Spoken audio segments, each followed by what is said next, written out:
Hi, to hard reset your Realme 12x, first thing that we are going to do, that's to open settings. And then here we would need to scroll down until you'll find this tab which is named additional settings. Click on it and scroll down until you'll find this button which is named backup and reset. So we would need to click on it and here find this button reset phone. Here you'd be able to see a lot of options of reset, which can be all settings, network and Bluetooth settings, but we are interested in the erase all data, which will get your phone to the factory settings. So let's click on it.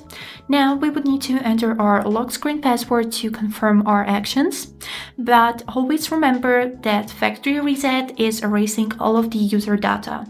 This includes all of the documents, files, photos, videos, applications, just everything that is on that phone. So if you would like to save these, don't forget to do it before doing a factory reset. So after you are done, click on this button, erase data, and then once more.